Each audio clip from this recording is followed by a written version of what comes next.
Hello hi friends, welcome back to my videos. ఈరోజు Georgia capital టిబ్లీసీలో మన సురేష్తో ఉన్నాను. So తను జర్నీ మన అబ్రాడ్ స్టడీ ప్లాన్తో ఎలా జరిగింది, చాలా స్ట్రగుల్స్. నేను అంటే కొంతమంది క్లయింట్స్ డైరెక్ట్గా ఒక 5 డేస్లో 10 డేస్లో జార్జియాకి వచ్చేసారు. తను అంత ఈజీగా రాలేదు, చాలా స్ట్రగుల్స్ ఫేస్ చేశాడు. అంతకుముందు వేరే కంట్రీస్, మాల్టా కానీ అదర్ కంట్రీస్కి పెట్టాం, ఫెయిల్ అయింది, వీసా రిజెక్ట్ అయింది. మమ్మల్ని నమ్మి అలాగే ఉన్న ఫస్ట్ క్లయింట్ తను.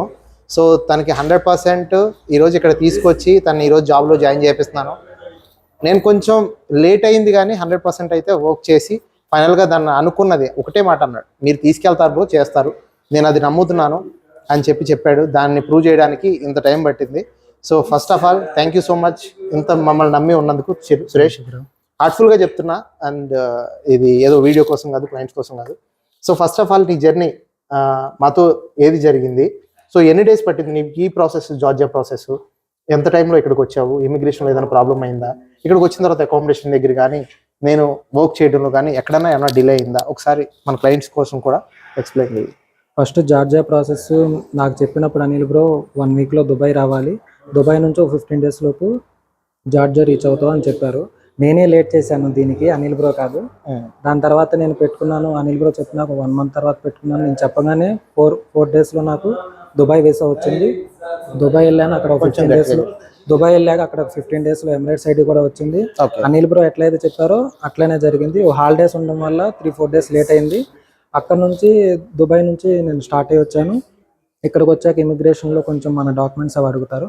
ప్రాపర్ వాళ్ళు అడిగిన దానికి మనం ఎక్స్ప్లెయిన్ చేస్తే ప్రాబ్లం ఏముండదు, ఓకే, మనం ఈజీగా వచ్చేయచ్చు బయటికి. ఇమిగ్రేషన్ ఏముండదు అంతా. ఓకే, సో ఇక్కడికి వచ్చిన తర్వాత అకామిడేషన్ అంతా ఓకేనా మీకు? డే 1 నుంచి మొత్తం అన్ని దగ్గరుండి చూసుకున్నారు. వచ్చిన రోజే బ్యాంక్ అకౌంట్ రిజిస్ట్రేషన్ అన్ని చేపించారు, బైక్స్ కూడా ఇప్పించారు. ఈరోజు ఓల్డ్ అకౌంట్ కూడా తీపిచ్చారు. వెంటనే ఏదైనా కానీ వెంటనే జరిగిపోయింది. 3-4 డేస్లో జరిగిపోయింది మొత్తం. ఇక్కడ ట్రైనింగ్ మీరు వచ్చిన తర్వాత మీకు రూల్స్ తెలియదు కాబట్టి కొంతమంది ఏంటంటే భయపడేది, ఇక్కడికి వచ్చిన తర్వాత అన్న మీరు అంటే తీసుకొచ్చి బైక్ ఇప్పించేస్తారు, జాబ్ ఇప్పించేస్తారు, అది ఓకే, మాకు తెలియదు కాబట్టి ఎవరు చెప్తారని అడుగుతారు. సో దానికి దగ్గరుండి ట్రైనింగ్ పంపించి వాళ్ళకు కూడా చెప్పి మనకు రూల్స్ ఎట్లా ఏందని అన్ని ఎక్స్ప్లెయిన్ చేస్తున్నారు, ఎవ్రీథింగ్. దానికైతే ప్రాబ్లమే లేదు అసలు. 1 or 2 డేస్ మనకి మొత్తం ఎక్స్ప్లెయిన్ చేస్తారు. ఇక్కడ టెన్షనే పడవలసిన లేదు వాటి గురించి అయితే. ఓకే, మొత్తం ఏమున్నా కానీ మీకు అర్థమైందా మొత్తం ఎలా వర్క్ చేయాలి ఏంటి? అర్థమైంది. సో కాన్ఫిడెంట్ గా ఎంత ఎర్న్ చేయొచ్చు అనుకుంటున్నావు ఇక్కడ? కాన్ఫిడెంట్ గా మనం చేసుకుంటే ఎట్లేదన్న డేకి 150 నుంచి 180 వరకు చేయొచ్చు. అంటే ఫుల్ టైం వర్క్ చేసి 12 అవర్స్ వర్క్ చేస్తే డెఫినెట్ గా 150 to 160, 170 కూడా కొట్టచ్చు. 200 చేసే వాళ్ళు కూడా ఉన్నారు, బట్ ఉన్నారు. లైవ్ లో చూసాను, మేము కూడా చూసాం వచ్చాక. సో వాళ్ళు జనరల్ గా వాళ్ళు బయట తిరుగుతూ ఉంటారు కాబట్టి మార్కెట్ లో వాళ్ళు కూడా అడుగుతారు. సో ఎర్నింగ్స్ అయితే ఉన్నాయి, మంచిగా వర్క్ చేసుకోవాలి, కష్టపడాలి అంతే. కష్టపడే వాళ్ళకి డెఫినెట్ గా అమౌంట్ అయితే వస్తుంది. కొంతమంది అన్నారు ఇండియాలో కూడా జొమాటో, స్విగ్గీలో కూడా వచ్చేస్తాయి కదా అని. సో అది కంపేర్ చేయకూడదు, ఎందుకంటే అక్కడ వచ్చే 30,000 ఇక్కడ 1,50,000 వస్తాయి. సో దానికి చాలా డిఫరెన్స్ ఉంది. అక్కడ ఖర్చులు ఉంటాయి, 30,000కి తగ్గట్టు ఖర్చు ఉంటుంది, ఇక్కడ 1,50,000కి తగ్గట్టు ఖర్చు ఉంటుంది. నేనేం ఉండదని చెప్పట్లేదు, బట్ ఏంటంటే అట్లీస్ట్ మనం ఒక 40,000, 50,000 పోయినా మన ఎక్స్పెన్సెస్ ఒక 1 lakh అయితే సేవ్ చేయగలం. కష్టపడితే ఖచ్చితంగా ఇక్కడ సక్సెస్ అవుతాం. ఇన్ కేస్ ఫ్యూచర్లో ఇంకా ముందుకెళ్ళాలి, షెంజన్ కంట్రీస్కి వెళ్ళాలంటే నేను డెఫినెట్గా హెల్ప్ చేస్తానని చెప్పాను. ఎందుకంటే వీళ్ళు ఫస్ట్ నుంచి ప్రాసెస్ చేసుకున్న దానికి కాబట్టి దానికి కూడా నేను హెల్ప్ చేస్తాను, వీళ్ళకి సపోర్ట్ చేస్తాను.